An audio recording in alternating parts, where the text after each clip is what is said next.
nombre es Andrés Tejeda, como decía, soy compañero de ruta de María Paz París, tengo 3 hijos, Tomás, Olivia y Manuel. Soy emprendedor, soy director de la consultora Nodo y organizador de las Fuck Up Nights en Neuquén. Las Fuck Ups son un espacio donde emprendedores y empresarios que hoy son exitosos cuentan sus fracasos, básicamente para entender que el fracaso es un proceso de aprendizaje en el camino hacia el éxito. El año pasado empezamos a hacer Pitch Night Club, que es un evento en el cual emprendedores cuentan sus proyectos y reciben feedback de especialistas en distintas áreas. No es una competencia, sino que es una instancia de aprendizaje también. A su vez soy embajador de ASEA, que es la Asociación de Emprendedores Argentina, la que impulsó la ley de emprendedores, la ley de economía del conocimiento y también acompañó la ley de beneficio e interés colectivo. Y conjunto con otras más de 30 instituciones del ecosistema, conformamos este espacio del ecosistema emprendedor, desde donde apoyamos, impulsamos y acompañamos todas las iniciativas emprendedoras en la región. Pero bueno, básicamente hoy nos juntamos para charlar de modelos de negocios y de innovación.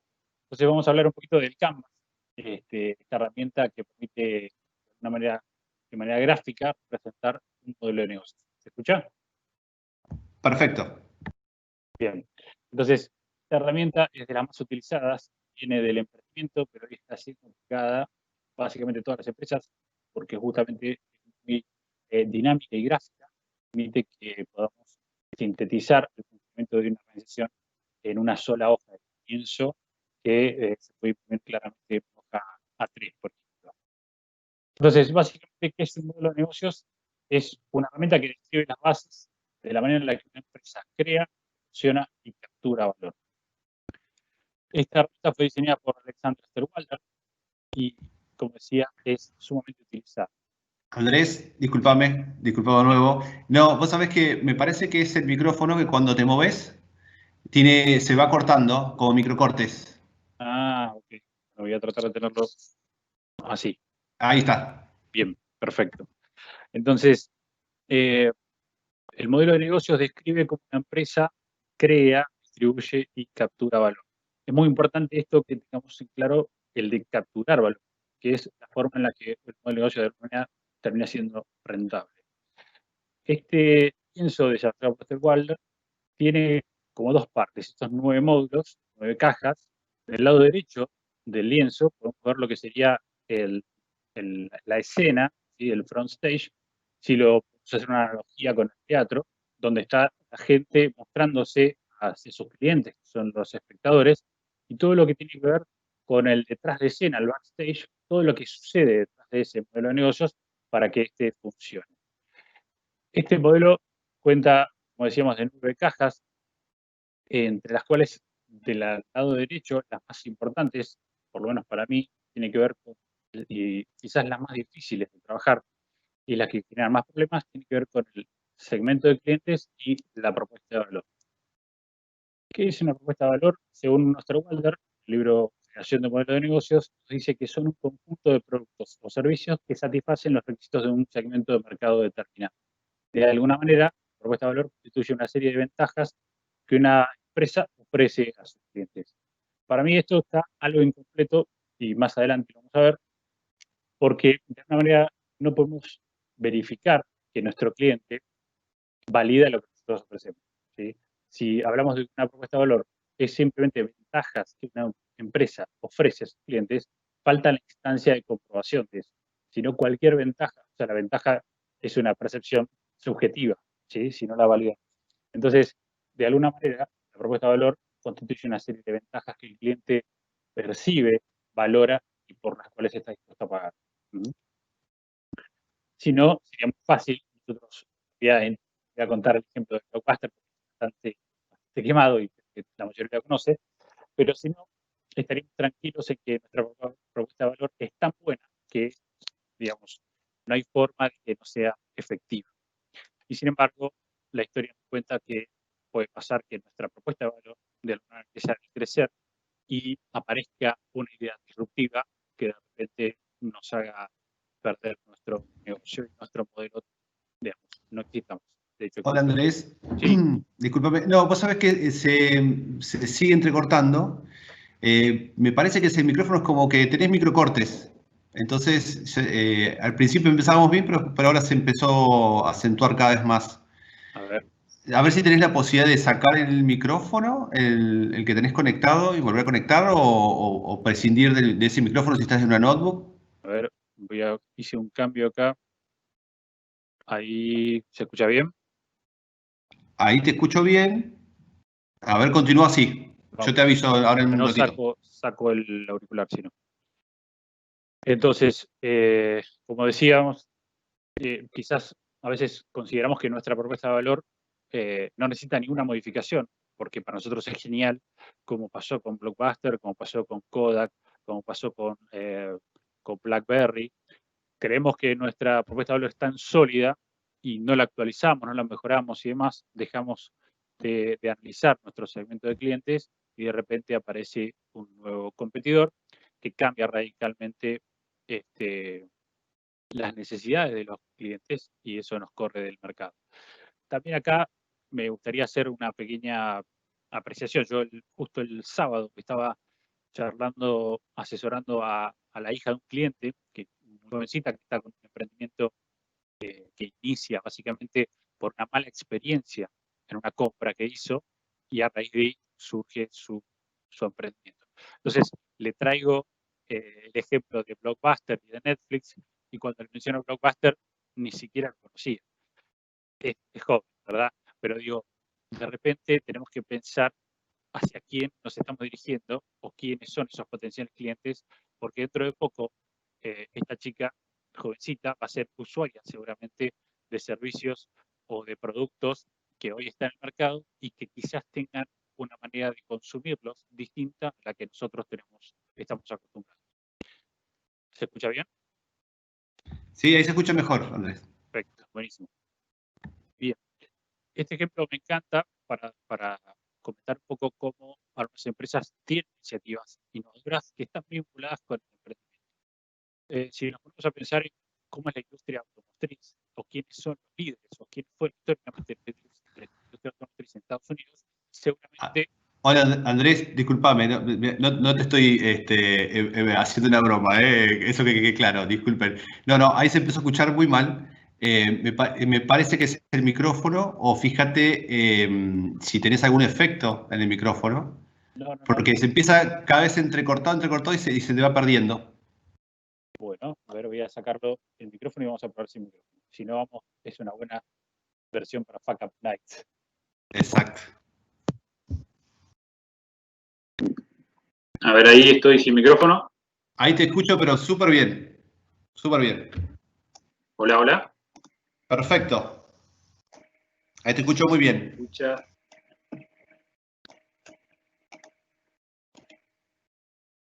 Ahí yo te escucho Hola. muy bien, ¿eh? ¿Sí? ¿Me escuchás ahí? Perfecto, Sí, se ahí escucha estoy ahí. escuchando. Era la solución. Bueno, vamos así entonces. Dale. Entonces, decíamos, si nos ponemos a pensar en quiénes fueron históricamente los líderes de la industria automotriz, aparecen claramente Ford y Chevrolet, ¿no es cierto? General Motors, ¿no es cierto? Pero bueno, esto de alguna manera, en un momento, una empresa que se dio cuenta que había una oportunidad. Si nos ponemos a pensar en cómo son los vehículos norteamericanos, son vehículos grandes, son vehículos que consumen muchísimo combustible, siempre fueron muy completos en términos de tecnología, en confort, ¿sí? Y apuntaban claramente a un segmento muy particular. En un momento, en el año 60 más o menos, aparece Toyota con intenciones de desembarcar en el mercado norteamericano, con una propuesta totalmente distinta a lo que estaban acostumbrados los norteamericanos. Pensaron en un auto más chico, un auto sin demasiado confort, muy económico, muy económico para comprar, para mantener, con muy bajo consumo, y se lanzaron al mercado. Ahora, ¿a dónde estaban apuntando ellos? Ellos identificaron que había un segmento de clientes que estaba desatendido. Había un segmento de clientes que ni la Ford ni Chevrolet estaba prestando atención, que era un segmento de personas de quizás clase baja o clase media baja, que tenía más de un trabajo, que viajaba muchísimo para en distancia para esos trabajos, y que claramente no podía acceder a un vehículo de las características del Ford y Chevrolet. había un segmento del mercado que estaba desatendido, a la cual Chevrolet le acercó una propuesta de valor con un producto que claramente el mercado tradicional norteamericano y al que apuntaban históricamente Ford y Chevrolet no estaban prestándole atención. De esta manera, esto es un poquito, tiene 2 años, si no me equivoco, pero aparece Toyota robándose de alguna manera parte del mercado, arrebatándole a Ford inclusive el parte del mercado donde fueron líderes durante mucho tiempo. Entonces, hoy Toyota, en realidad, mejor dicho, hace algunos años, Toyota ya empezó, una vez que ingresó al mercado en un segmento que estaba desatendido, empezó a generar propuestas de valor para los otros segmentos, consolidado donde estaba, pero empezó a generar propuestas de valor para otros segmentos y hoy compite en prácticamente todos los segmentos del mercado. De hecho, tiene autos en mucha gama e incluso con marcas como Lexus para competir con vehículos de mucha más gama y inclusive compitiendo con Mercedes y BMW. Entonces, de alguna manera Toyota tomó una iniciativa, corrió un riesgo, ¿sí? Detectó una oportunidad y se lanzó y realmente salió muy bien. ¿Había riesgo? Y sí, claramente había riesgo, porque el mercado norteamericano es muy complejo y así todo Toyota apostó fuerte y realmente logró, digamos, un muy buen resultado. Entonces, de alguna manera las propuestas de valor resuelven problemas, necesidades, expectativas, deseos o concerns. Seguramente las primeras son mucho más fáciles de interpretar. El concern es un poco más complejo, en realidad es un término norteamericano, que habla de preocupaciones, cosas que quizás no están tan claramente determinadas, pero sí que nos ocupan o nos preocupan. Por ejemplo, cuestiones, podemos hablar de medioambientales, donde nosotros quizás no manifestamos una necesidad explícita de que nos interesa eso, pero que podemos alinearnos si eso, digamos, sucede. Si hay una propuesta de valor que de alguna manera nos ofrece algún beneficio o algún impacto favorable para el medio ambiente, las personas que quizás dentro de sus concerns está el cuidado del medio ambiente, es mucho más fácil que sientan atracción por esa propuesta de valor. Entonces, a veces pensamos que una propuesta de valor es solamente resolver un problema o necesidad, pero podemos trabajar con cosas que ni siquiera están todavía explicitadas, ¿sí? Cuando eso requiere un trabajo mucho más profundo, pero de alguna manera la innovación viene cuando nosotros podemos conectar con cosas que no están claramente definidas en este contexto, ¿sí? ¿Se escucha bien, Martín? Perfecto, perfecto. Buenísimo, genial. Bien, entonces volviendo al lienzo del modelo de negocios, decíamos tiene 9 cuadrantes. Estas herramientas las pueden bajar de manera gratuita por la página de Strategizer. Después les voy a pasar si tienen los links, pero tanto esta como la que vamos a charlar después son públicas y las pueden descargar. Los modelos de negocios se empiezan siempre a analizar por el segmento de clientes. ¿A quién le voy a generar valor? ¿Quiénes son esas personas, ese grupo de personas que van a valorar esa propuesta de valor que yo les voy a ofrecer?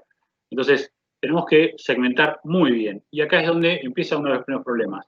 Generalmente, o los libros más tradicionales nos dicen que la segmentación es por demográfica o por rango etario, si son mujeres, varones de entre 18 y 25 y demás, y eso ya no va más. La segmentación es mucho más bien y tiene que ver con los intereses y con lo que hablábamos antes, las necesidades, los problemas, los concerns. Puede que una persona de 18 tenga los mismos intereses que una persona de 55 y si nuestra propuesta de valor conecta con esos dos, es un mismo segmento de mercado, no son dos, ¿sí? Entonces requiere un trabajo mucho más fino para identificar cuántos segmentos voy a atender y a partir de ahí generar propuestas de valor. Una vez que tengo identificados esos segmentos de mercado, sí puedo empezar a pensar en la propuesta de valor o en las propuestas de valor.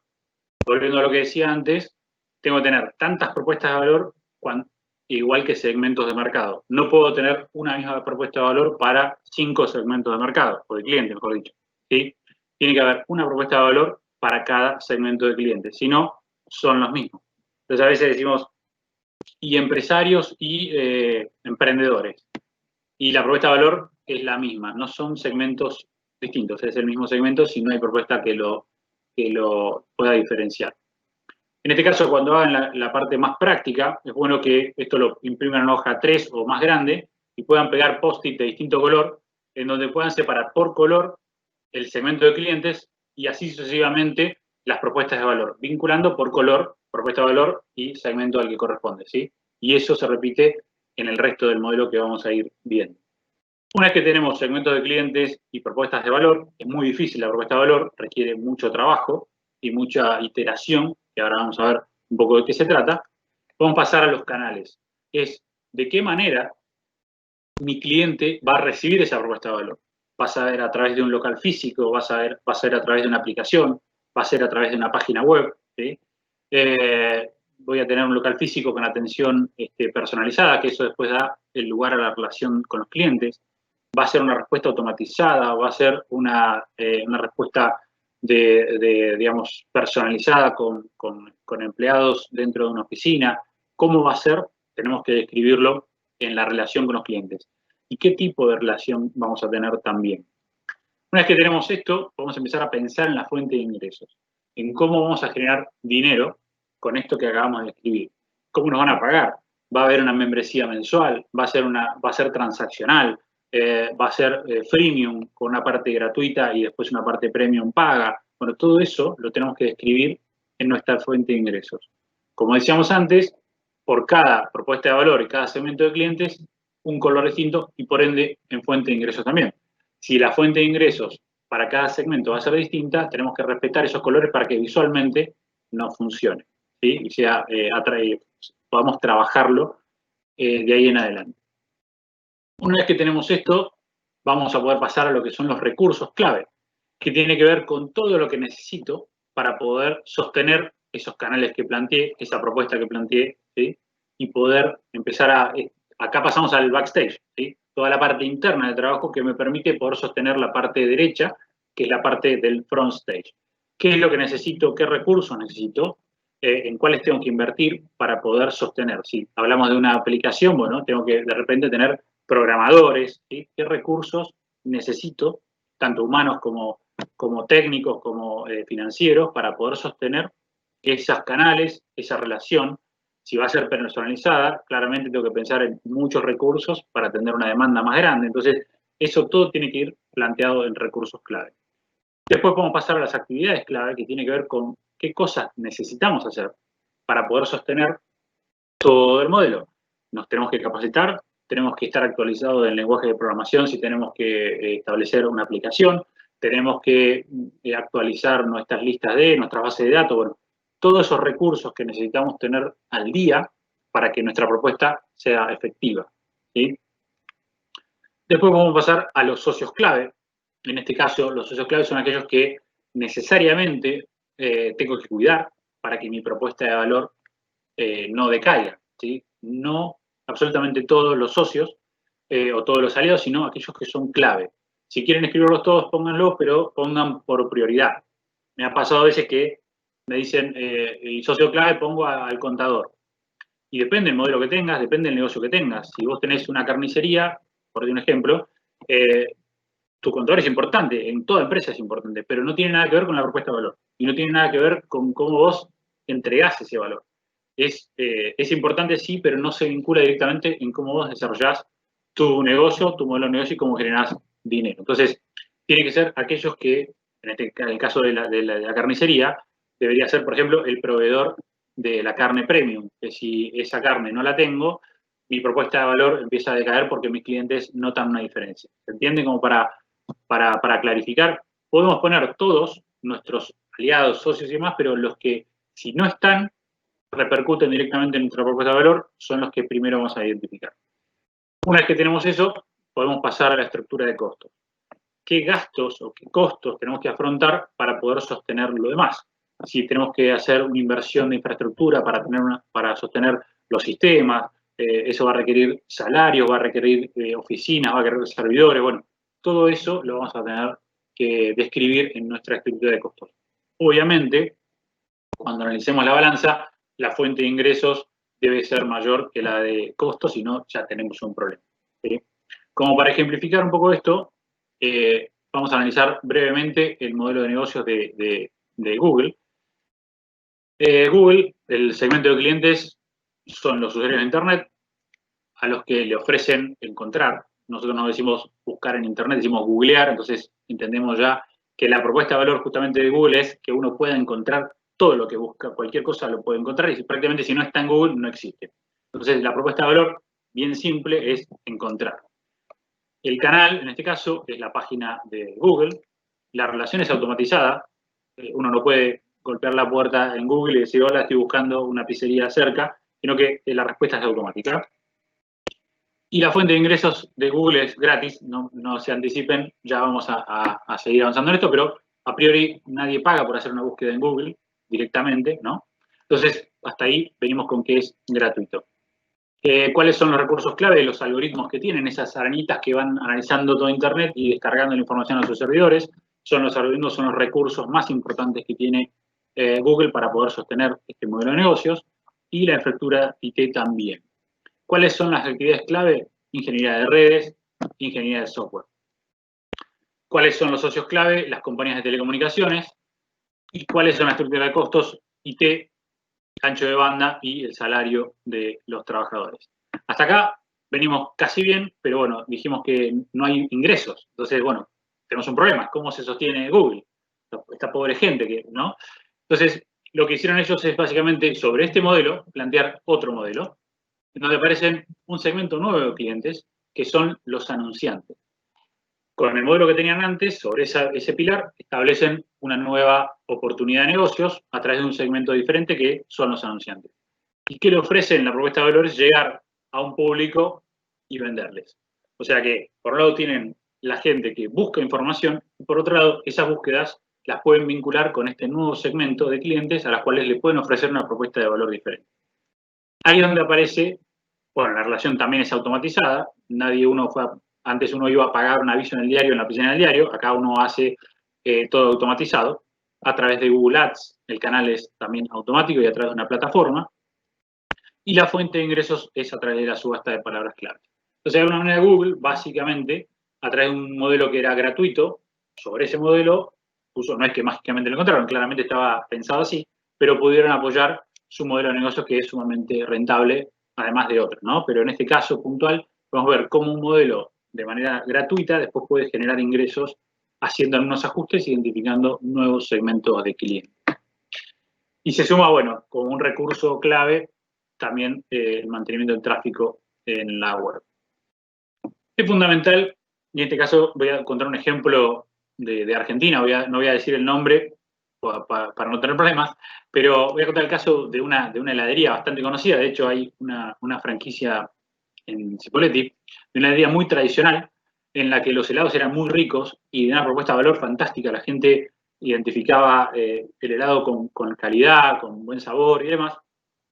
Y en realidad pasó un poco similar a lo que de alguna manera contábamos de Blockbuster. Esta empresa sintió que era tan importante o tan fuerte su propuesta de valor que no se iba a ver modificada. Entonces empezó a asfixiar a sus proveedores, a sus socios claves, aquellos que le proveían de la materia prima fundamental para desarrollar su producto. Entonces, ¿qué fue lo que pasó? Que los proveedores no es que dejaron de venderle, porque, digamos, le pagaban a 120 días, le pagaban mal, se aprovechaban realmente de sus proveedores, y los proveedores tenían muchísimas dificultades. No podían dejar de venderles porque el volumen de compra era muy grande, pero les estaba generando muchísimos problemas. Entonces, ¿qué hicieron? Por ejemplo, en vez de que le proveía manteca, en vez de pasarle manteca de primera, le pasaba una manteca de menor calidad. La marca era la misma, además, pero había bajado un poquito la calidad de la manteca. Eso claramente impactó en la propuesta de valor y de repente los helados empezaron a ser de menor calidad y la gente decía, perdón, casi digo la marca, ya no es lo mismo. Ya no es lo mismo. Entonces, el helado era igual, o sea, era helado igual, pero la calidad se había caído. ¿Por qué? Porque básicamente no hubo una estrategia para poner una buena relación con sus socios clave, en este caso, los que los proveían de la materia prima. Entonces, es muy importante cuando desarrollamos nuestro modelo de negocio es identificar realmente quiénes son y cuidarlos, en el buen sentido, ¿no? Para que sea un negocio ganar-ganar de ambas partes. Bien, entonces empezamos a pensar un poco para desarrollar modelos de negocio innovadores, qué es la innovación y qué es la creatividad. Creo que un poco de esto han hablado con Ramiro en el encuentro pasado. pero me gustaría hacer un pequeño repaso. Pensemos un segundo qué entendemos por innovación y si realmente innovación es lo mismo que la creatividad, que muchas veces dicen, bueno, innovación es lo mismo que la creatividad. Bueno, vamos a ver si podemos ejemplificarlo con este video. Se va a necesitar un sistema de vuelos espaciales, mediante el cual desde una plataforma que quizás se instale en la provincia de Córdoba.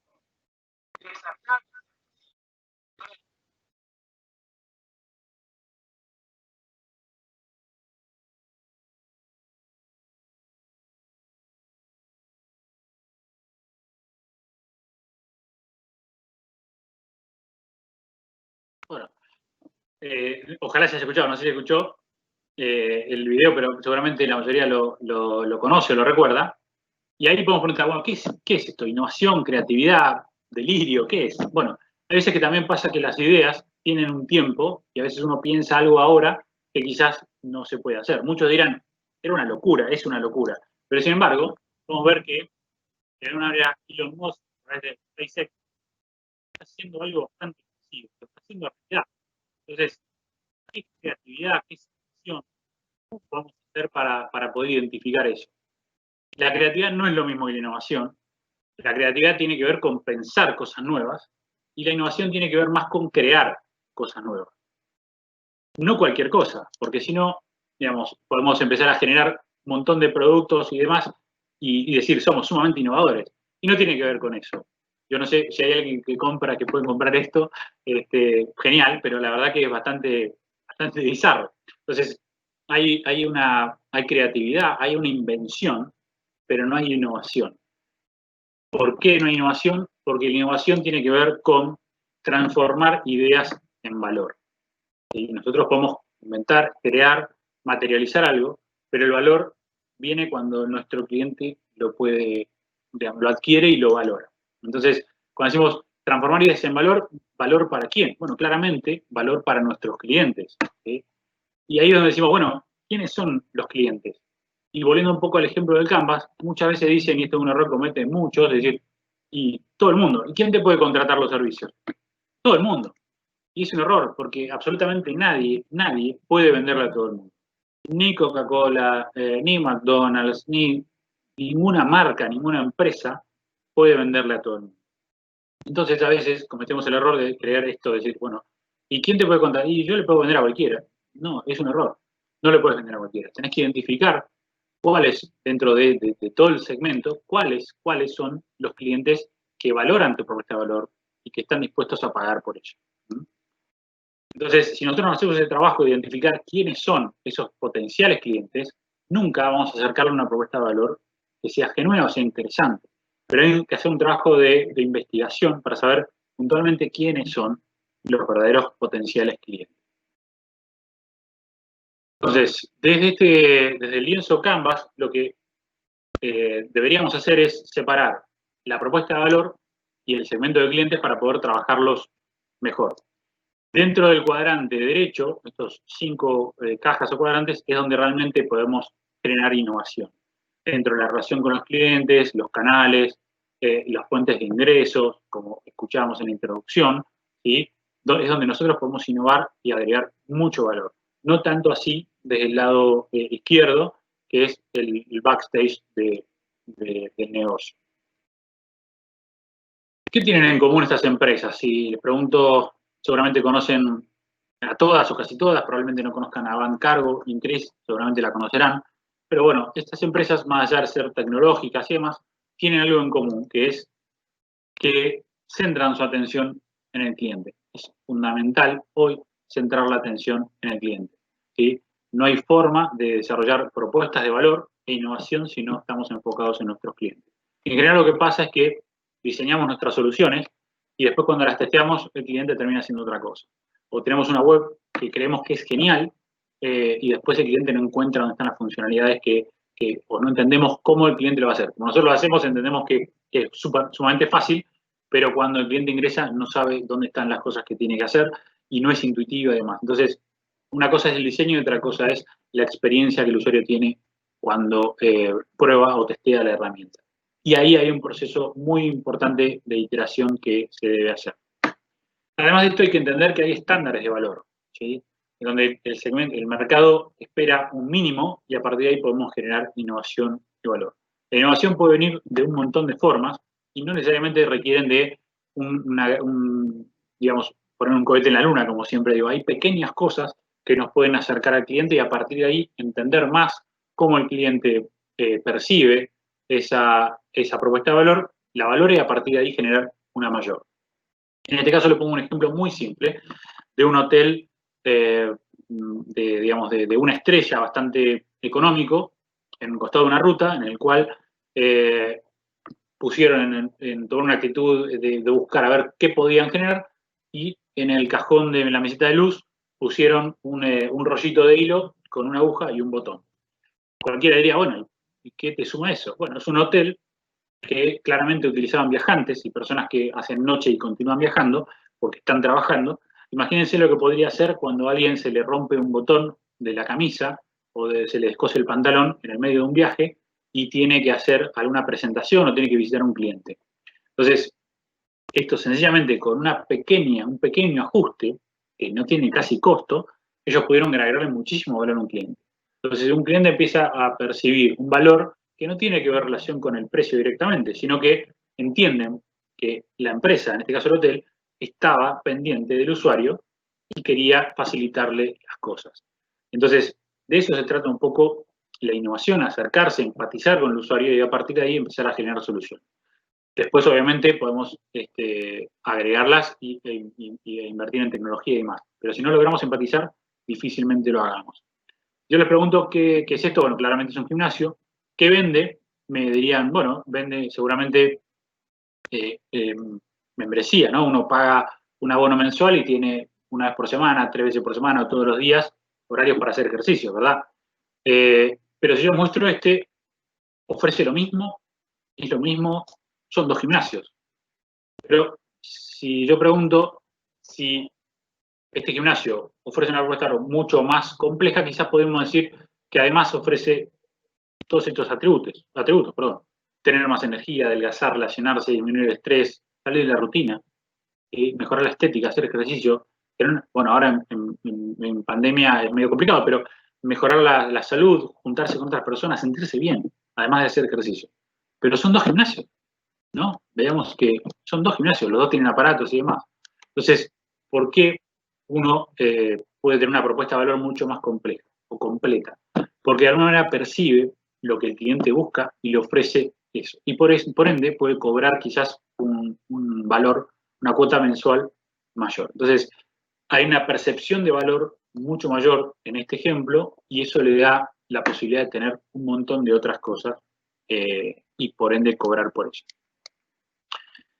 El verdadero desafío siempre es no enamorarse de la idea, porque generalmente nosotros las cosas que se nos ocurren son como nuestros hijos, son los más bellos del mundo y eso no se discute. Entonces, nos pasa algo raro porque nos enamoramos y de repente decimos nuestra idea es la mejor, además no que se la queremos contar a nadie, o se la contamos a gente que solamente nos va a decir que es muy buena, y tenemos miedo de decírsela a alguien que nos puede decir, mira, la verdad que la idea no es buena, o recibir realmente un feedback que sea de valor, ¿no? Que nos diga, mira, no es por ahí, sino que hay que hacer ajustes. En general nos sentimos muy contentos cuando tenemos una buena idea, o creemos que es buena idea, y nada, nos quedamos en eso, y empezamos a escribir quizás un montón de documentos y hacemos Excel que nos cierran por todos lados y demás, pero nos olvidamos de lo más importante que es salir a testear. En este caso les voy a contar un ejemplo de una empresa que se llama Better Place. Esta empresa básicamente lo que hacía era establecer, armar como pequeñas estaciones en las que se podían cargar autos eléctricos. Entonces uno podía llegar, cargar el vehículo y salir mucho más rápido, era un espectáculo. Tenían un plan de negocio fantástico, hicieron una ronda de inversión. Imagínense, no puedo ver las preguntas, pero si podemos arriesgar cuánta guita pudieron levantar en esta ronda, y algunos dirían, sí, estaría bueno tener la interacción, pero bueno, les voy a contar cuánto. Ellos levantaron 850 millones de dólares para hacer realidad su emprendimiento. Y lo cierto es que terminó al poco tiempo así, abandonado, prácticamente sin uso.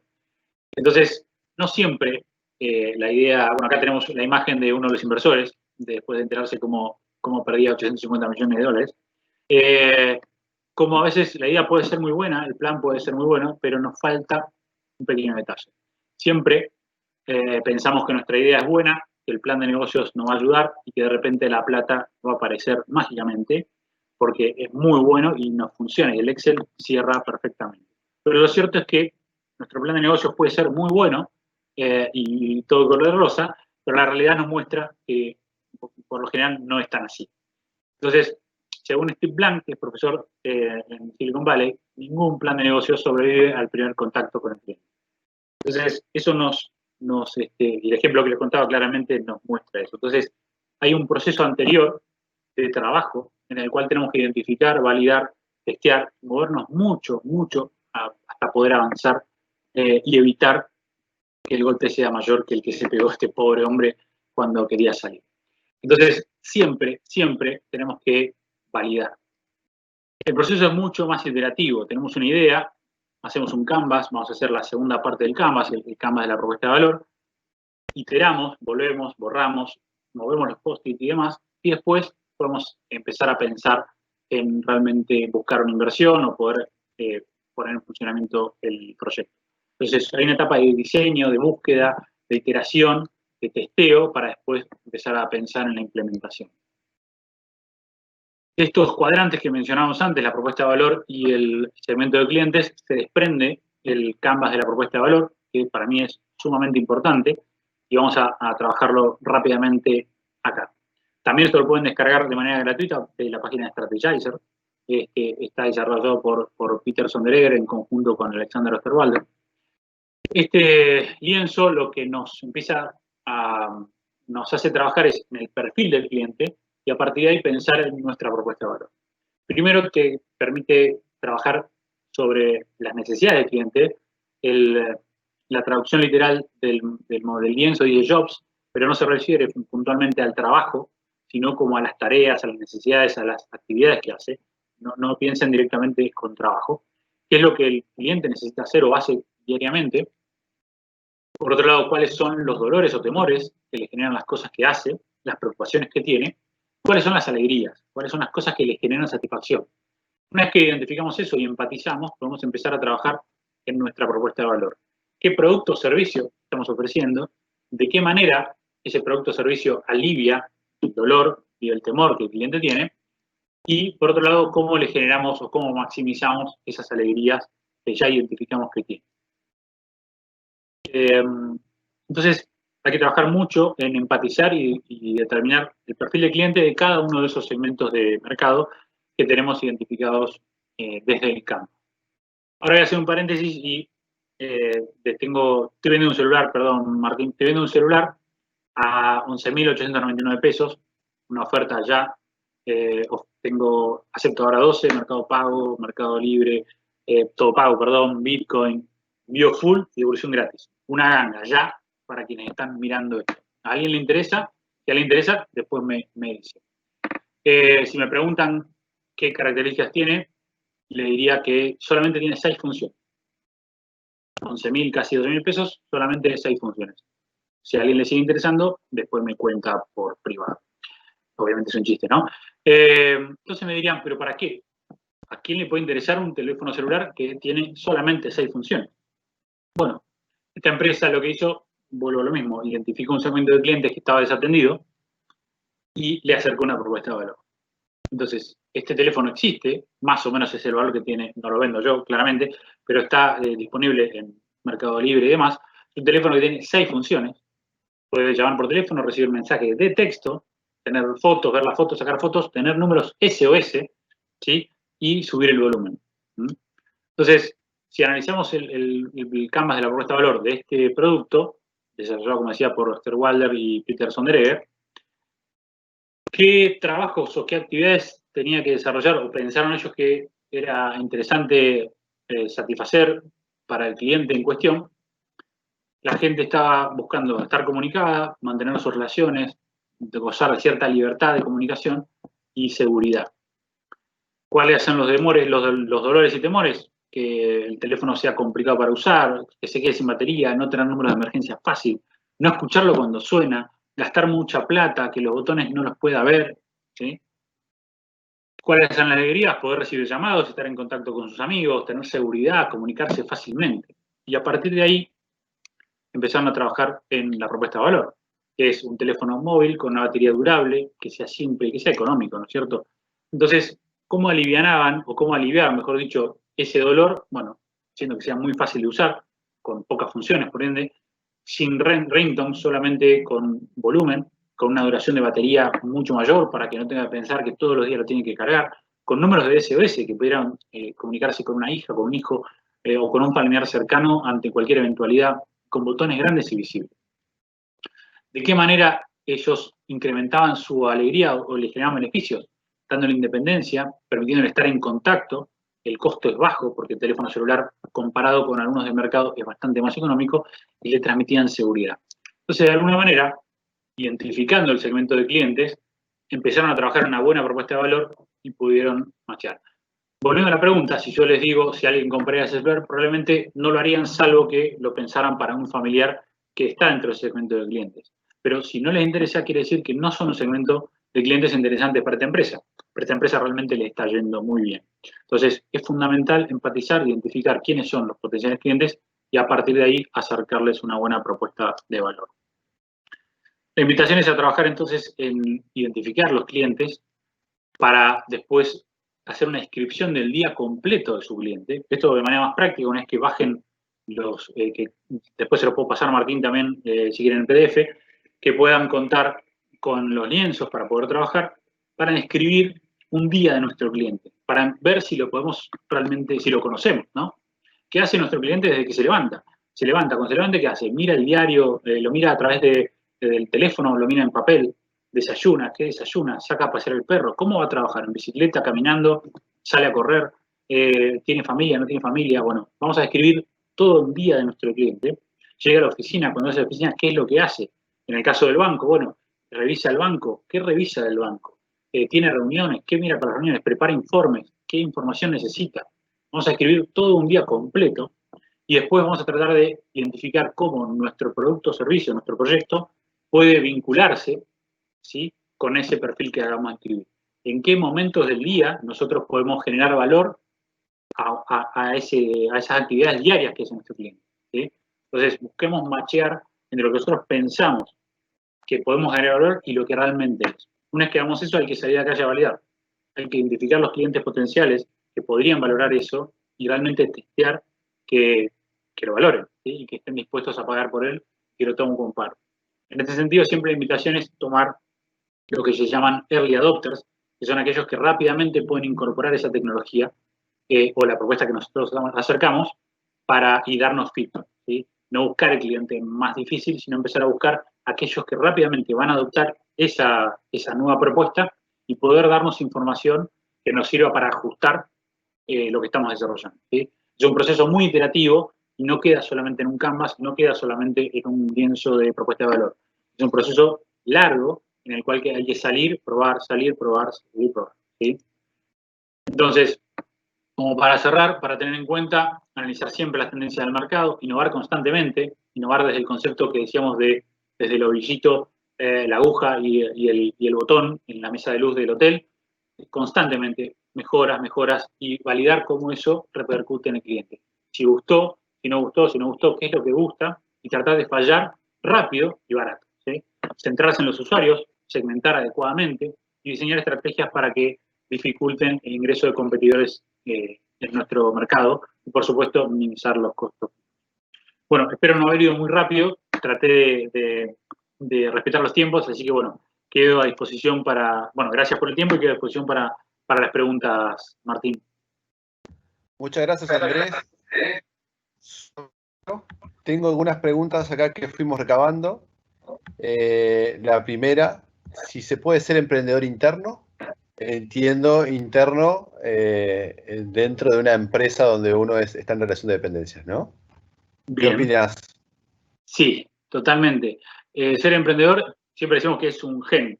El emprendedor está innovando constantemente y siempre está queriendo cambiar. Y lo mejor que puede pasar en una empresa es tener un emprendedor durante el mayor tiempo posible, porque puede generar muchos cambios dentro de la organización. Es difícil a veces porque siempre está queriendo hacer muchas cosas nuevas y a lo mejor no son los tiempos.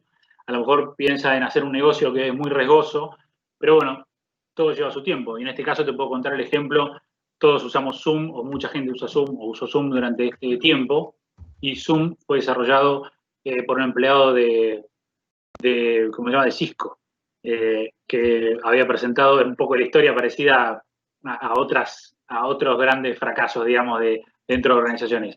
El emprendedor estaba dentro de la empresa y presentó el proyecto dentro de Cisco. Cisco no le dio importancia, creó Zoom y después Cisco salió a crear, no me acuerdo el nombre del proyecto que ellos tienen funcionando. Entonces, claramente se puede ser intraemprendedor y generar innovación dentro de la organización.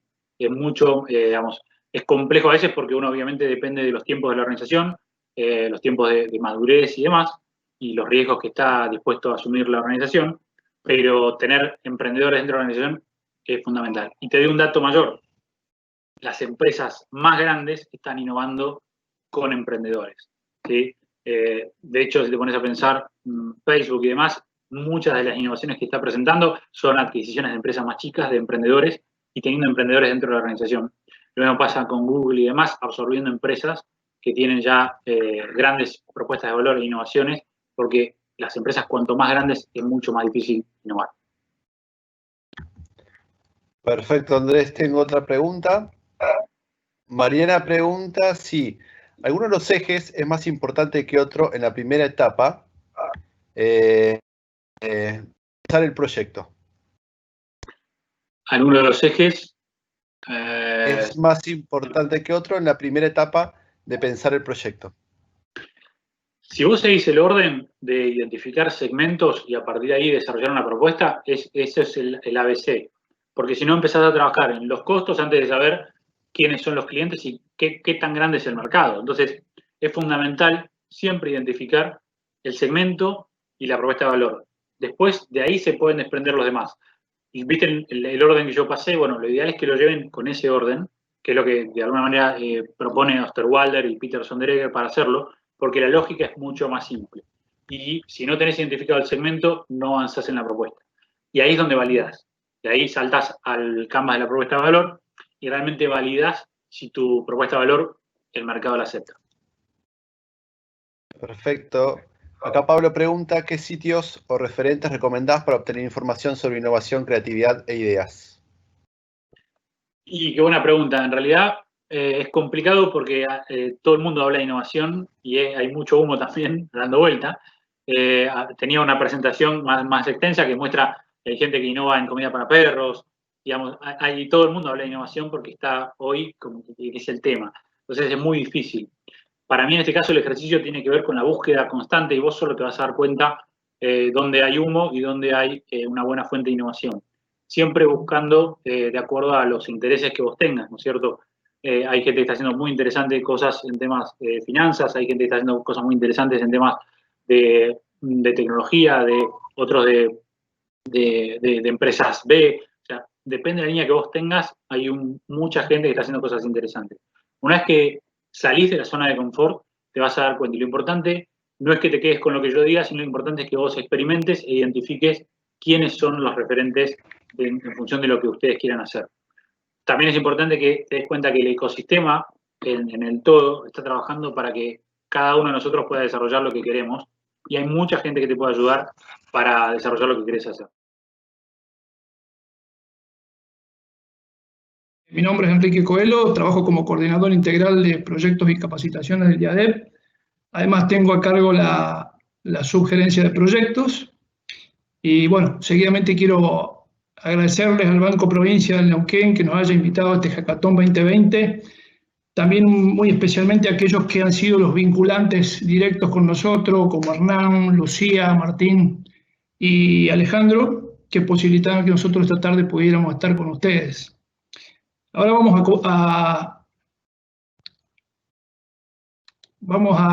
a ver qué es un poco, qué es el IADEP y cuáles son sus cometidos. El IADEP, muy pocos conocen qué quiere decir la palabra, es Instituto Autárquico de Desarrollo Productivo, más conocido por la comunidad provincial como IADEP. un poco nace de la mente de algunos visionarios, tales como Felipe Zapac, Pedro Salvatoris, que vieron la necesidad de crear un organismo autárquico capaz de contener y satisfacer las necesidades de los productores de Neuquén, a la vez que diversificar el tejido productivo provincial, que en esos momentos estaba en manos, o el actor principal, digamos, era la actividad hidrocarburífera. Hoy también, digamos, que tiene un papel muy fuerte la actividad de petróleo y gas, pero con un tejido productivo mucho más sólido, mucho más consolidado que el de hace 22 años. Así que este organismo, ellos lo pensaron para que brindara asistencia financiera a proyectos productivos, creando de esta forma un valor agregado a los productos neuquinos y generando trabajo para un desarrollo sostenible de la provincia.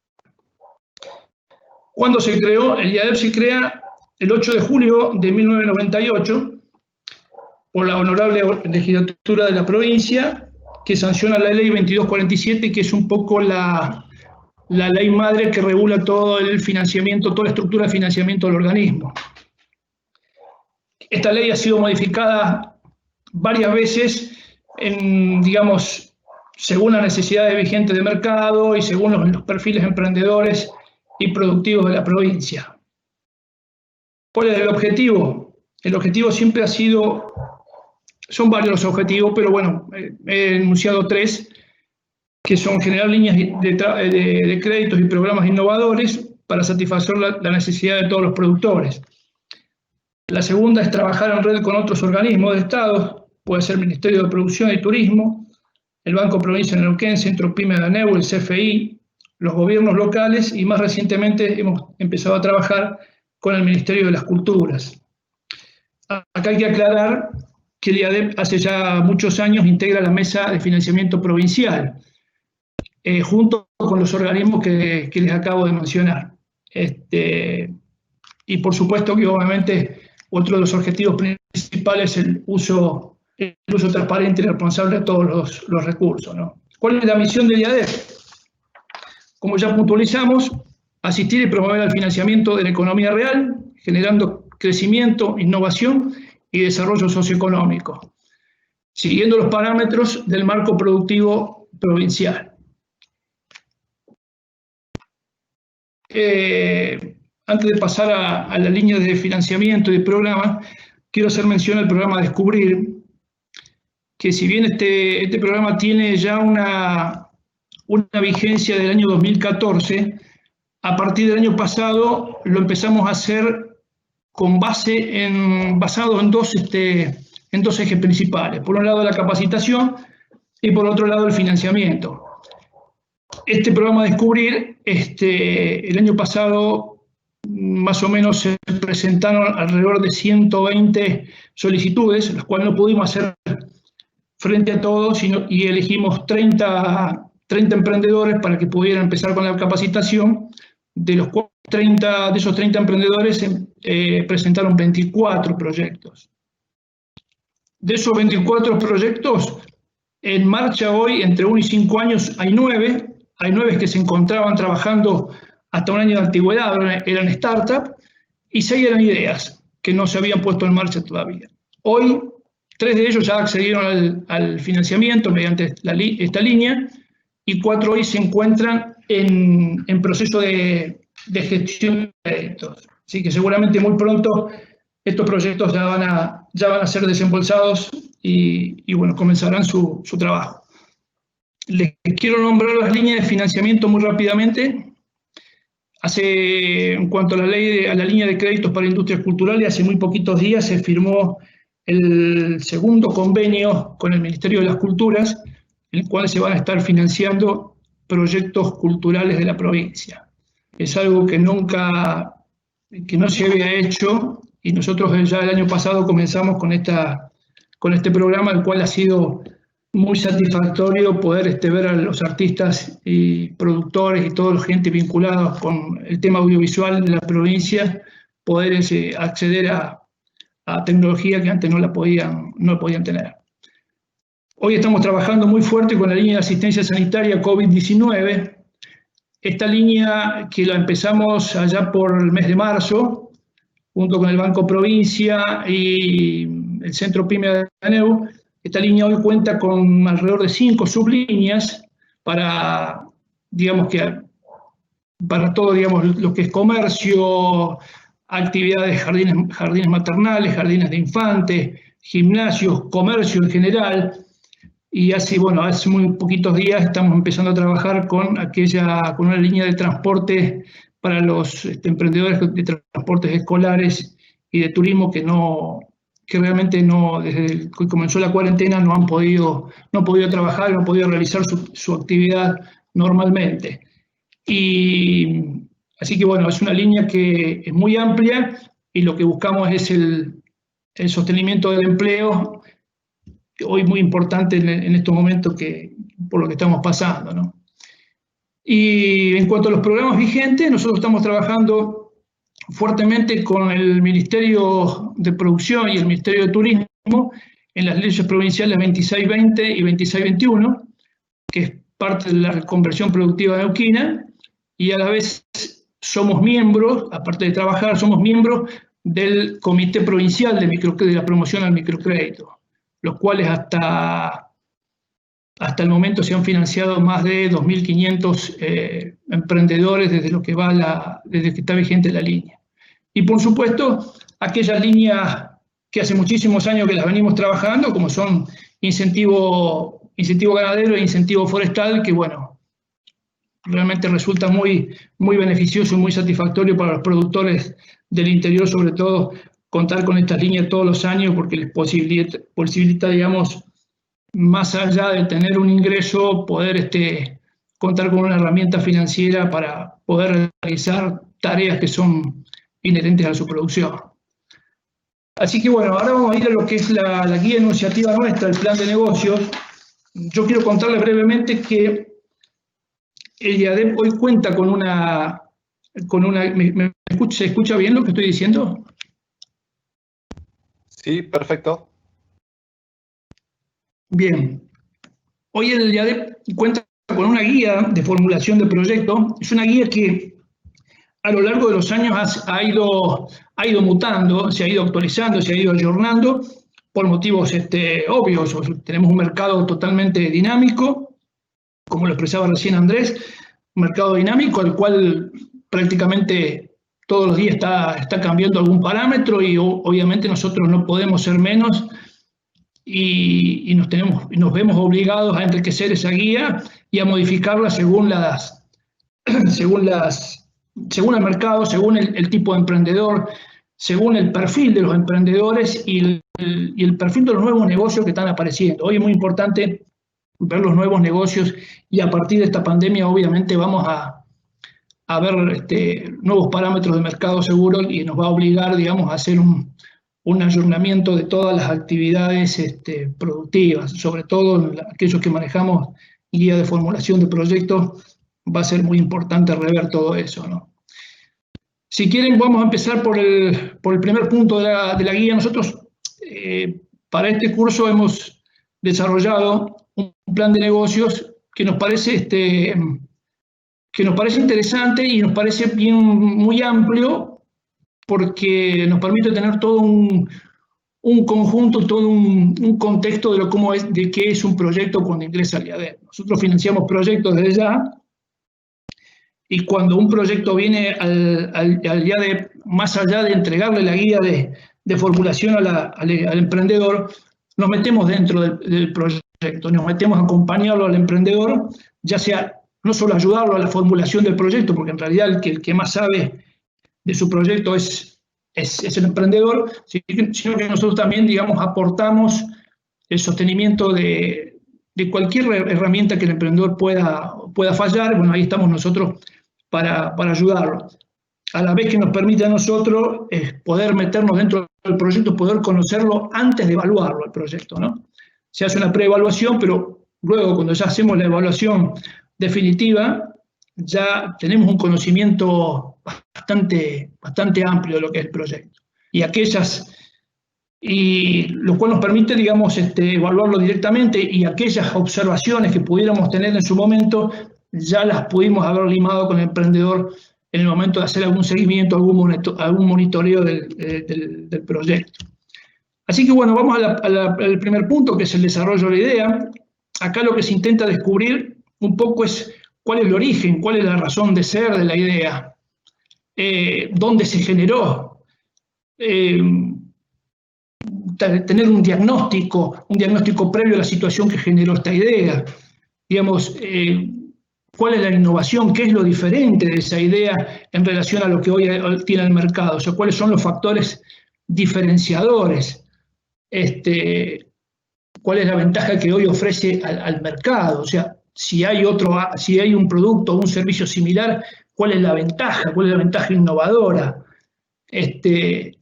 y por supuesto cuál es la necesidad que se detectó. Eso un poco, así a grandes rasgos, qué es lo que nosotros pedimos cuando el emprendedor viene y nos desarrolla su idea, ¿no? ¿Cuál fue el origen? ¿Cuál fue la razón de ser de esa idea? ¿A dónde, en qué cabeza se generó y por qué se generó, ¿no? Obviamente, siempre en el 90% de los casos, en el caso nuestro, se genera porque el emprendedor detectó una idea, detectó una necesidad del mercado y obviamente la lleva a la práctica. Si, como más o menos también recién mencionaba Andrés, nosotros siempre decimos que no hay que enamorarse de las ideas. Las ideas a veces son novias que nos pueden traicionar, porque si nos enamoramos de algo que realmente después no tiene, una idea que no tiene cliente, una idea que no tiene mercado, básicamente es como un buen auto sin un motor, no nos va a llevar a ningún lado. Así que siempre tratamos de que la idea tenga una razón de ser, esté validada, digamos, ¿no? Como un poco también lo mencionaba Andrés recién.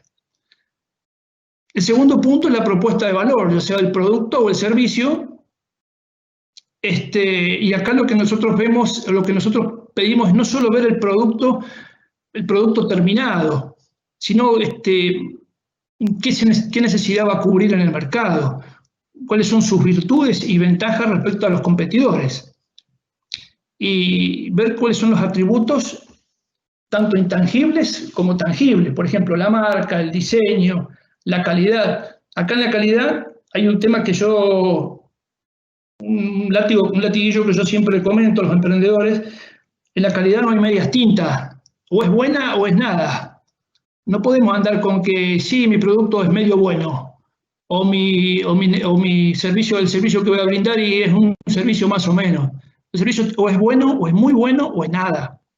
No podemos andar con un producto que realmente no tiene calidad. Hoy la gente compra calidad. Hoy el beneficiario, el mercado o nuestro cliente objetivo seguramente lo que va a comprar es calidad. Por supuesto, los atributos, para qué sirve el producto, qué necesidad va a satisfacer, el packaging, los distintos tipos de envases. Suponiendo que yo fabrico, que voy a elaborar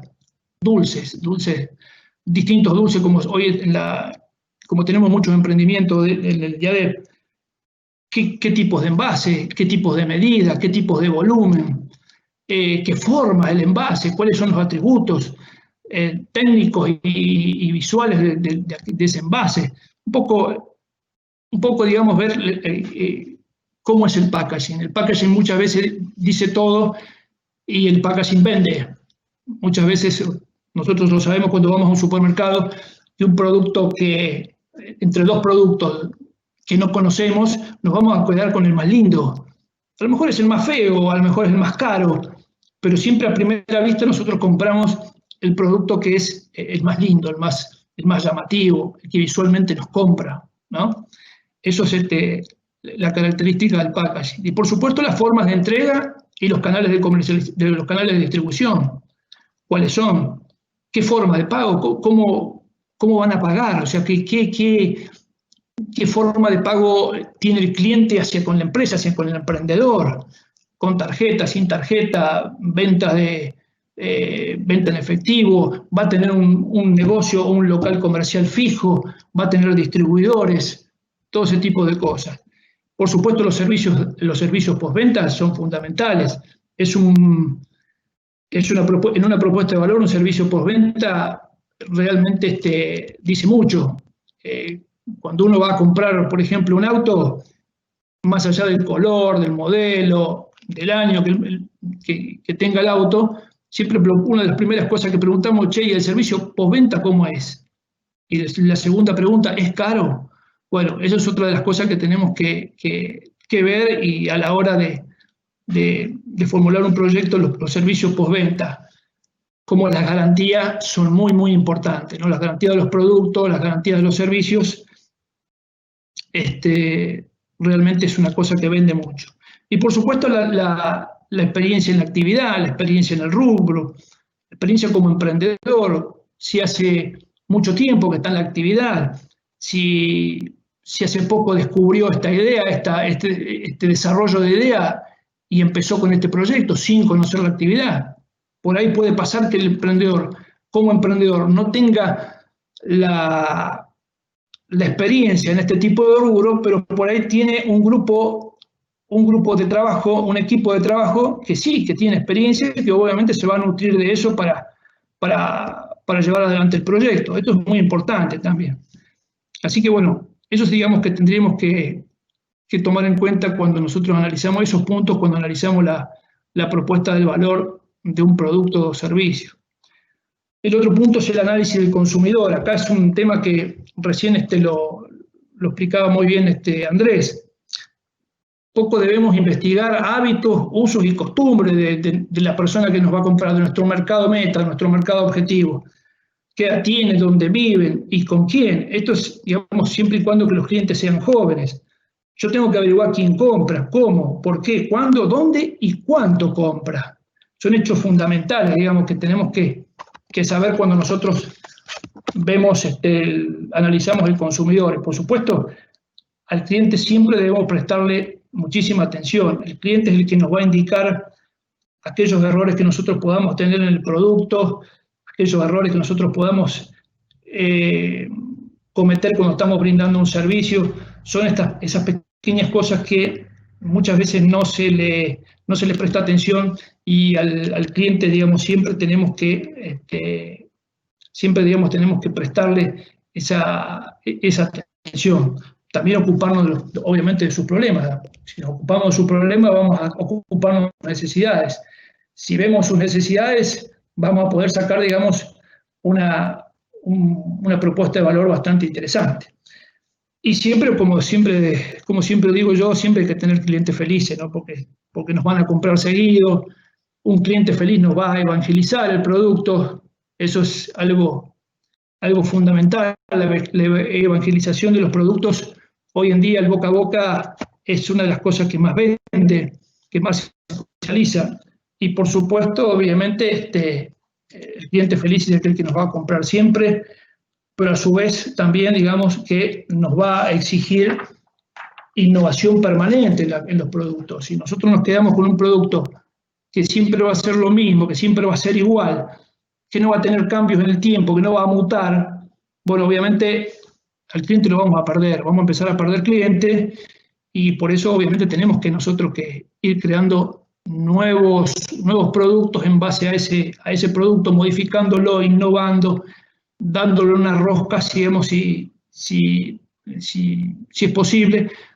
Y por ende, como yo les dije antes, siempre hay que escuchar al cliente, porque el cliente es el que nos va a dar las correcciones y nos va a dar la satisfacción del consumo o no. Así que bueno, eso ténganlo también en cuenta. Por supuesto que el análisis de la competencia es un tema que muchas veces, generalmente yo he visto proyectos en que los emprendedores no hacen referencia a la competencia. Por supuesto que está mal, porque hay muchos emprendedores que realmente no tienen idea de que el producto tiene competencia. O sea, piensan que están solo en el mundo y que el producto de ellos es único y que el único que lo va a vender en el mundo son ellos. Y no, evidentemente hoy prácticamente todos los productos tienen una competencia.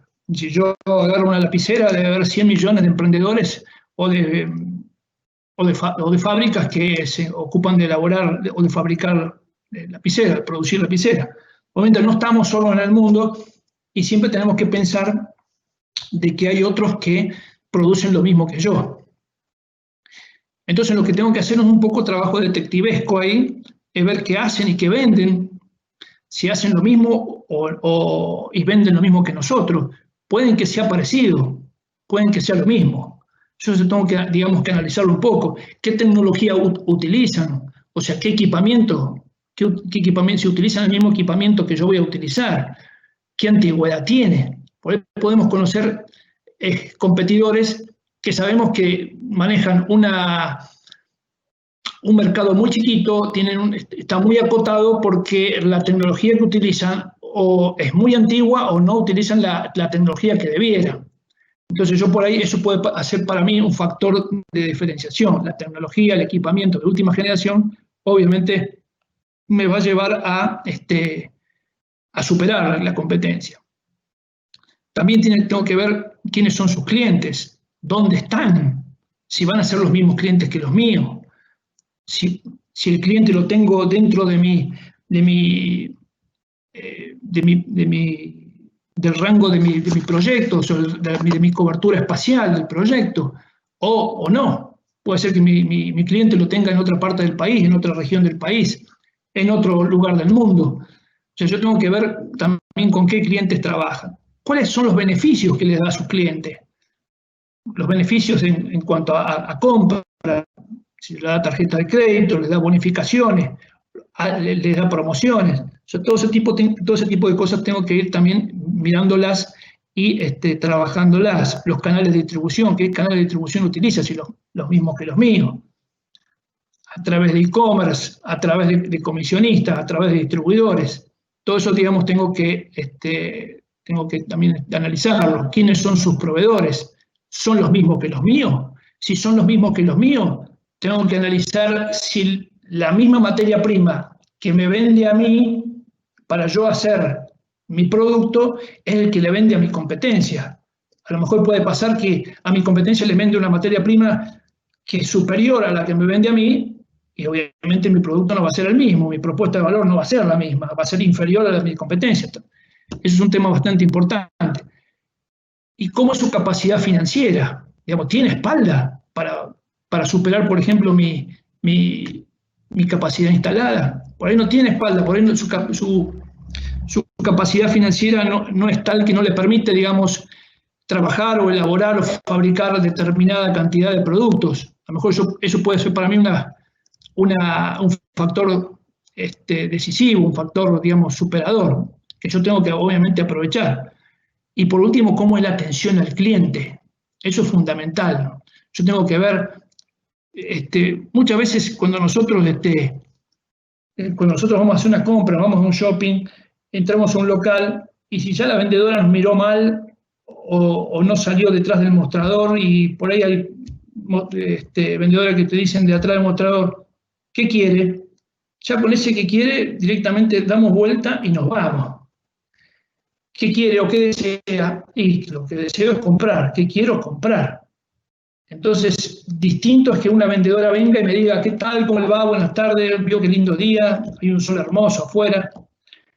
O cómo está el día afuera, porque hace como 10 horas que no salgo. Muchos te dicen eso, lamentablemente. Y ya es otra cosa, ya es otra predisposición. Yo ya empiezo a sentirme distinto para comprar. Entonces, la atención al cliente tiene que ser un factor decisivo en este caso. Lo mismo que las garantías y los servicios postventa que recién estuvimos viendo. Si el cliente si mi competencia tiene una buena garantía de sus productos y un servicio postventa de que realmente hace que yo también tenga que emularlo y superarlo, ¿no? Una anécdota, hace algunos años, yo soy un gran coleccionista de lapiceras y hace unos años, 2 años, se me rompió una lapicera al cual yo quiero mucho, y obviamente era una marca alemana, no una marca alemana de primer nivel, pero sí una marca alemana buena, y obviamente cuando yo fui al distribuidor acá en Buenos Aires me dijo que no, que era imposible, que esa lapicera ya no se fabricaba más. Bueno, hubo una persona que captó mi atención, me llamó y me dijo, mira, yo el repuesto te lo voy a conseguir, porque voy a ir directamente al distribuidor que había antes y voy a ver si tiene el repuesto. Así que bueno, no solamente me consiguió el repuesto, sino que me consiguió una lapicera nueva. Así que imagínense cómo yo estaba de contento. Esas cosas, digamos, esos pequeños tics, digamos, tienen mucho que ver, ¿no? El otro punto son las metas. ¿Cuándo se quiere hacer de un proyecto? O sea, cuando nosotros hacemos, cuando yo establezco las metas, mis metas tienen que ser específicas, ¿no? Tienen que ser realizables, tienen que ser realistas, digamos, tienen que tener un límite de tiempo, ser motivadoras y, por supuesto, ser medibles. Yo no puedo decir, bueno, voy a hacer o voy a fabricar una cantidad, 100 mouse por mes, y bueno, probablemente yo tenga que pensar con la capacidad instalada o la tecnología que tengo, si soy capaz de fabricar 100 mouse por mes, y después de tener clientes es otra cosa, de tener mercados es otro tema. Pero yo tengo que ser realista cuando yo hablo de las metas, ¿no? Y obviamente siempre cuando yo establezco una meta, tanto más allá del plan de negocio que se escribe, se tiene que escribir, las metas tienen que ser perfectamente medibles y constantemente estar monitoreándolas, a ver si yo estoy con la capacidad para poder cumplir con esas metas, ¿no? Después acá hay un tema también interesante que es ¿dónde lo queremos hacer? O sea, vendría a ser la localización del proyecto. Acá tengo que tener en cuenta varios puntos. Uno es la distancia al mercado demandante y al mercado de los insumos. Si yo estoy en un lugar alejado, si yo establezco mi base operativa o mi comercio o mi planta de producción en un determinado lugar, yo tengo que tener en cuenta que tanto mi demanda por un lado como mis proveedores por otro tengan una cierta cercanía, porque si yo tengo que ir a buscar mi mercado proveedor, suponiendo yo estoy acá en Neuquén, pero lo tengo que buscar a Buenos Aires, imagínense si llega a pasar algo, por ejemplo, como lo ha pasado ahora con el tema de la pandemia. A mí se me rompería mucho la cadena proveedora. Entonces yo tengo que, digamos, ser un poco consciente en eso y ver que lo que yo estoy haciendo, mi proveedor de materia prima, yo lo tenga cerca, yo lo tenga a tiro por cualquier tipo de cosas que me pudiera pasar, que me pudiera aumentar la demanda, que pudiera aumentar la calidad. O sea, todo este tipo de cosas yo, en este caso yo tengo que tenerla presente, la distancia al mercado de demanda y al mercado de insumos. Por supuesto que yo cuando emplazo una determinada planta, un determinado proyecto, un determinado lugar, yo tengo que ver, lo primero que veo es el abastecimiento de los servicios públicos. Si tengo llegada a la telefonía celular, internet. Hoy un lugar que no tiene internet directamente ya está condenado a fracasar. Las vías de comunicación, ¿qué tipo de vía de comunicación tengo y el estado de la red vial? Yo no puedo, suponiendo que yo establezco un proyecto en un parque industrial, primero tengo que ver si ese parque industrial, para poner un ejemplo, tiene todos los servicios básicos, si tiene gas, si tiene energía eléctrica, si tiene afluentes, eso es un tema importante, el tema de impacto ambiental. Y por supuesto, cómo son las vías de comunicación, la red vial. Si yo tengo una ruta que me pasa a 2 kilómetros, a mí se me va a complicar un poco en los días de lluvia. En los días de lluvia, en los días de tormenta, en los días de nieve, como tenemos acá en la provincia, llevar mi producto desde mi planta a la ruta se va a complicar un poco. Así que yo tengo que tener en cuenta, cuando establezco, si no lo establezco, digamos, si no ya lo tengo prefijado, cuando estoy buscando, digamos, un lugar donde querer hacer un proyecto, obviamente tengo que tener en cuenta ese tema. La legislación vigente para ese lugar. Obviamente hay lugares donde los efluentes residuales no pueden ser tirados directamente a la red cloacal. Obviamente tiene que tener una planta de tratamiento. Y muchas veces el lugar donde yo quiero establecer mi proyecto es un lugar más o menos residencial en el cual ya una planta fabril o una planta de procesamiento no es posible levantarlo. O sea que es un tema que también tengo que ver porque si no voy a tener problemas serios, no solamente con la municipalidad o el organismo público que me controle, sino también con los vecinos. Eso es un tema bastante problemático.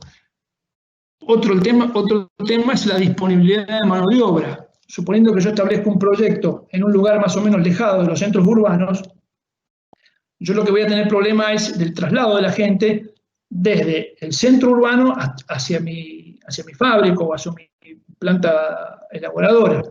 Yo tengo que, digamos, que tener en cuenta ese tema también, cómo es el traslado. En un paro de transporte se puede dificultar la llegada de la gente si no tienen medios propios. Y por último, obviamente, los factores negativos, ¿no? Tanto climáticos, ambientales o paisajísticos. Ustedes saben que hace el año 2011 nosotros asistimos financieramente a Villa La Angostura y a todo el departamento de Los Lagos, sobre todo la villa fue el que más, la villa y Traful fueron los lugares que más sufrieron los embates de la explosión del volcán Puyehue del cordón del Cauce. Y el factor ahí ambiental fue fenomenal. Obviamente era una cosa que no se estaba prevista. De golpe explota un volcán en el lado chileno y por una consecuencia ese día de la dirección del viento, obviamente le tocó todo a la región de los lagos nuestros. Obviamente el mayor perjuicio lo tuvo Villa La Angostura, Villa Traful y en un poco menor medida San Martín de los Andes. Así que todos esos, tanto los factores negativos climáticos, ambientales y paisajísticos, se tienen que tener en cuenta. Yo no podría degradar un bosque para hacer un proyecto. Obviamente voy a tener serios problemas, no solamente con los vecinos, sino también con los organismos que tienen a su cargo ese tipo de regulaciones. Vamos a ir a los recursos. No sé si me dicen si voy muy rápido o no, si no bajamos un poco, bajamos un par de cambios. No sé cómo estoy, Martín. No, Enrique, venimos bien. ¿Venimos bien? Sí, digamos ir, ajustando. Bueno, perfecto. Por último, los recursos humanos, materiales, económicos y financieros. En el caso de los recursos humanos, aquellas personas que van a ser parte de mi equipo de emprendedor, obviamente qué capacidad tienen, si tengo que capacitarlas. Hoy en día la mayoría de las empresas están capacitando permanentemente a sus empleados, así que es un tema también que tenemos que tener en cuenta, los recursos materiales, qué herramientas de mano, qué equipo y qué instrumentos necesito para poner en marcha mi emprendimiento. Los recursos económicos, qué infraestructura física voy a necesitar o qué infraestructura o qué capital de trabajo voy a necesitar los primeros 3 o 6 meses que yo pueda generar ingresos. Y por supuesto los recursos financieros, en caso de no tener el dinero para la compra de herramientas o equipos, ¿dónde ir a pedirlos?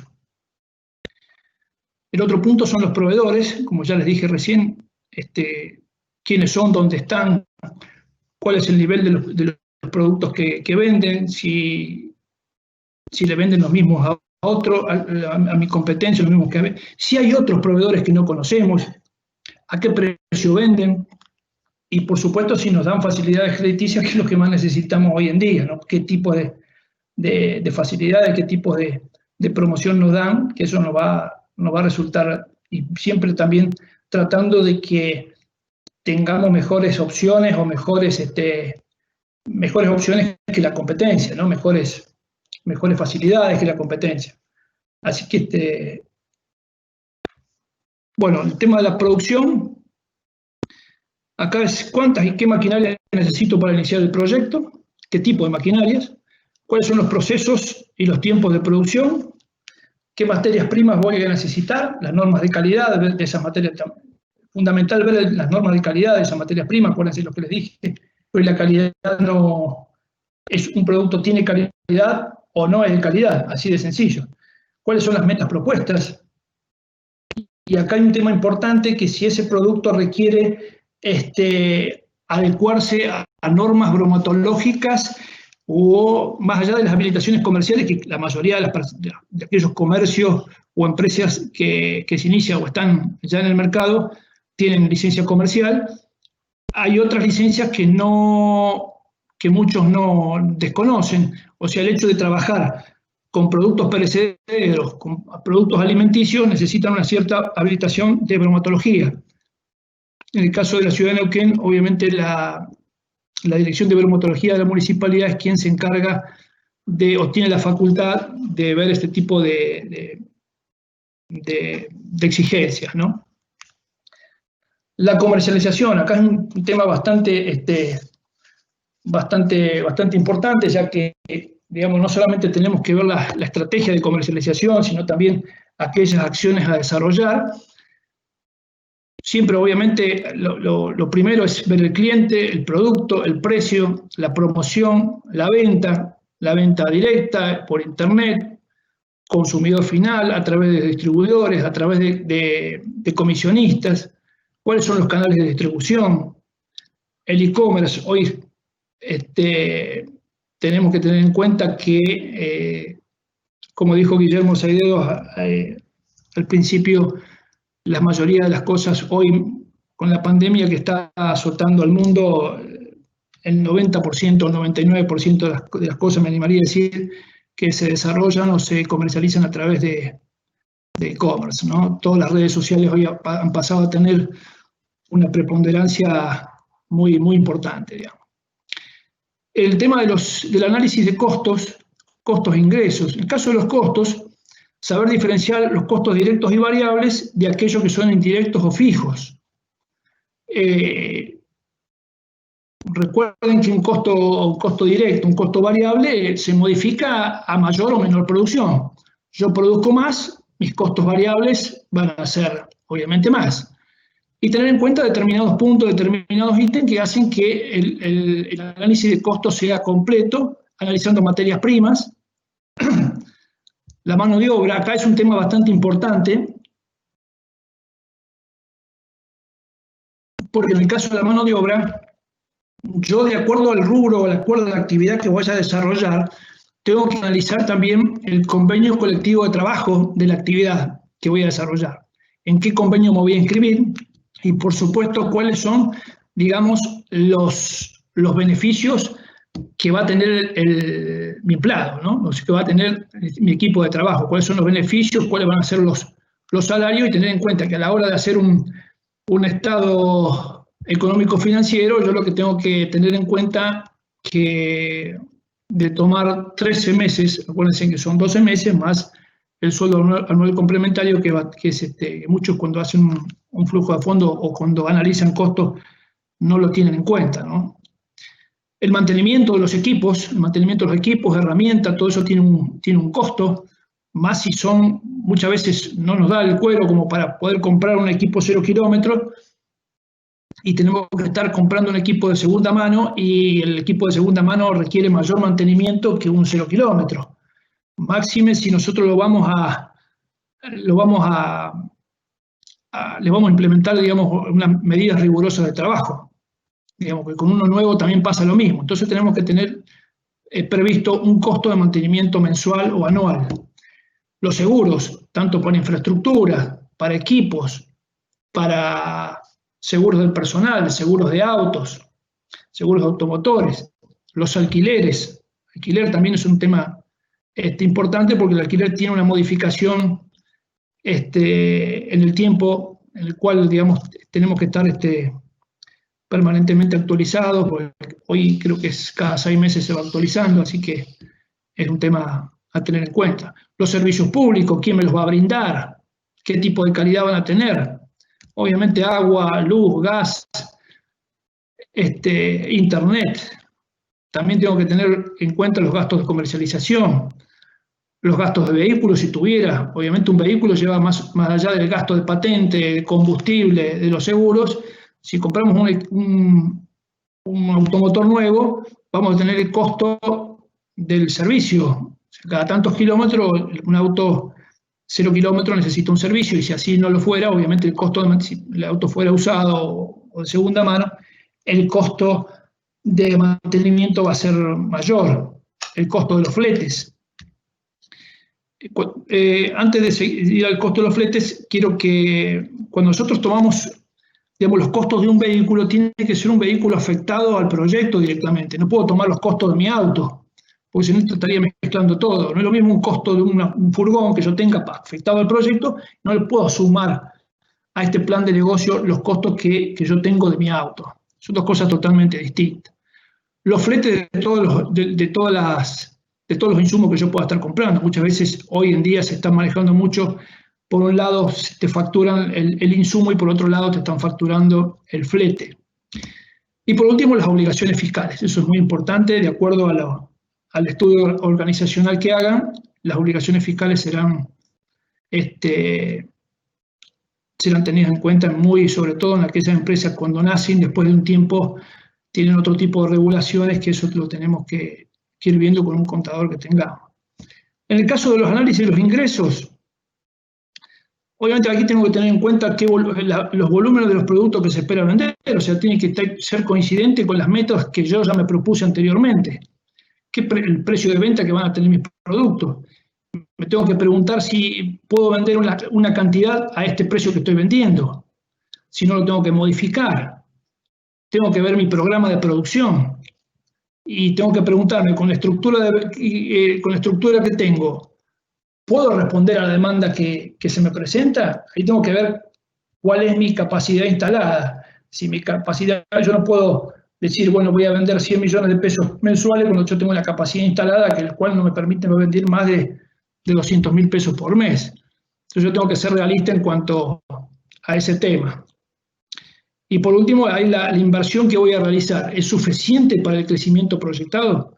Por ahí yo puedo ir creciendo muy, muy chiquito, puedo tener un proyecto de ir creciendo a medida de ventas o a medida de cómo crece el mercado. Puedo ser, en ese caso, prejuicioso, en ese caso puedo ser conservador y ir, digamos, creciendo muy lentamente. Otras veces no, si se me presenta un mercado demandante en el cual realmente puedo pegar un salto cuantitativo bastante importante, yo tengo que pensar en hacer otro tipo de inversión, lo que realmente hice en un primer momento.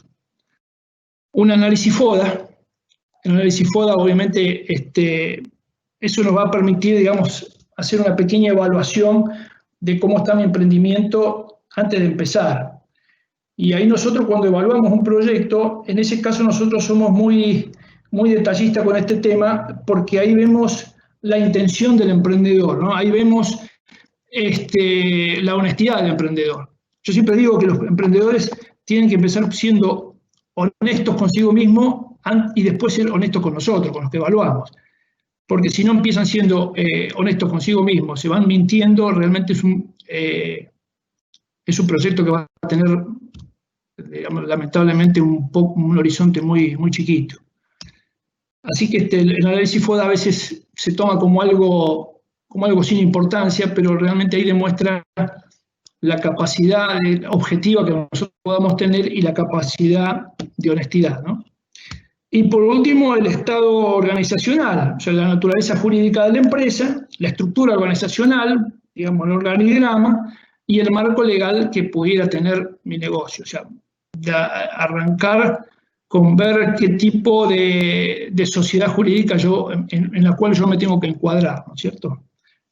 Otro factor importante, que también depende mucho del proyecto que se presente, es un análisis de impacto ambiental, ¿no? Un análisis de impacto ambiental sobre el subsistema natural, sobre el subsistema construido y el medio sociocultural en determinados proyectos es muy importante, y hay proyectos que lamentablemente se caen o no pasan la etapa de evaluación porque ambientalmente generan un impacto negativo que es muy, muy importante, y como nos ha pasado, que a veces el proyecto técnicamente estaba muy bien elaborado, estaba muy bien desarrollado, pero a la hora de generar un impacto ambiental era totalmente negativo. Me ha pasado, yo tengo experiencia en eso.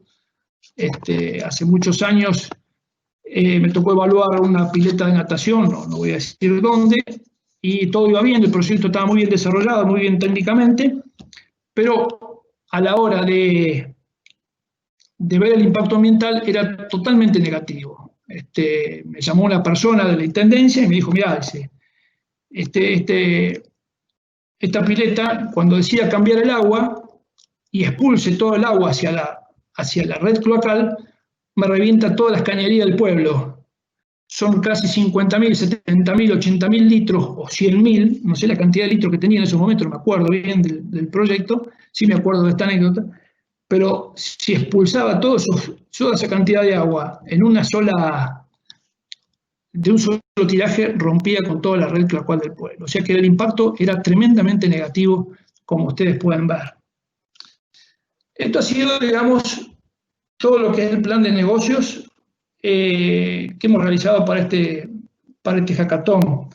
Digamos que lo que no he puesto acá, lo que no hemos tenido en cuenta, ha sido el análisis económico y financiero, que eso siempre yo lo dejo para aquellas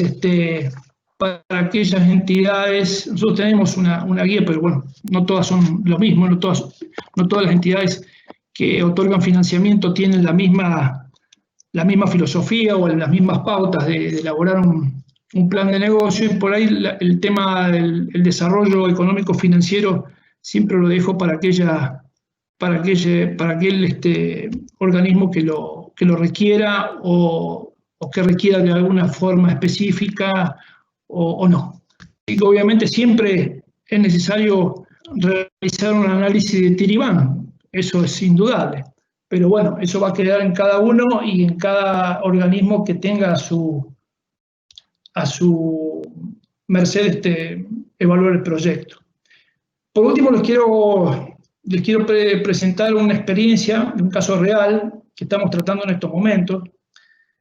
Es una planta de elaboración de vegetales mínimamente procesados. El emprendedor, realmente el titular de esta empresa, nos vino a presentar el proyecto allá por diciembre del 2019.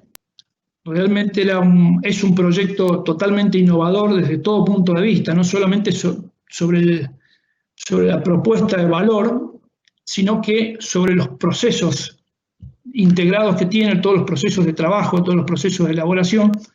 Es una cosa muy innovadora y cuando nos presentó realmente nos entusiasmó muchísimo. Realmente cuando analizamos el proyecto, más allá de algunas inconsistencias que tuvimos y que fuimos trabajando con él, nos dimos cuenta del verdadero alcance que este señor estaba llegando. Realmente el financiamiento, el dinero que había puesto de motus propio en ese emprendimiento era muy, pero muy importante. Cuando nosotros fuimos a verlo por primera vez, realmente nos llevamos una sorpresa, una gratísima sorpresa, porque encontramos una planta en esos momentos de 98 metros cuadrados, una planta de elaboración, y que hoy esa planta tiene un poco más de 200 metros cuadrados. O sea que imagínense la magnitud de la inversión que hay ahí adentro, más allá de tener un edificio de administración de 100 metros cuadrados, que realmente acá lo podrán ver. Este es el render, este es el edificio real de cómo está quedando en estos momentos. Bueno, acá vemos todos los trabajos que se están realizando y ahí vemos en ese camión que ustedes ven en esa fotografía, es la primera máquina que se descargó hace muy pocos días, ya se está instalando y hay un total de 4 máquinas ya instaladas, las cuales la mayoría, creo que hay 3 que son de origen italiano. Y bueno, ya se está terminando de finalizar algunos aspectos de la obra civil, sobre todo pequeñas terminaciones, creo que están terminando la cámara frigorífica. Y calculo que en octubre, primeros días de noviembre, ya lo vamos a ver, ya vamos a ver los productos de Easy Bag en la calle. si salen al centro de Neuquén seguramente también van a poder ver los carteles ya que están publicitando. Más allá del acompañamiento que le hemos dado, realmente nuestro acompañamiento se limitó a todo lo que es el apoyo financiero para la compra de maquinarias y herramientas. Hay que realmente ser, a nosotros nos ha dado una satisfacción muy grande porque más allá de la inversión que se ha hecho, tanto el emprendedor como nosotros, es invertir en estos tiempos. Realmente invertir en tiempos de pandemia, muchos pueden pensar, y este hombre está loco, pero realmente vimos que no es así, que el hombre está bastante centrado con los pies en la tierra, está presentando un producto de altísima calidad,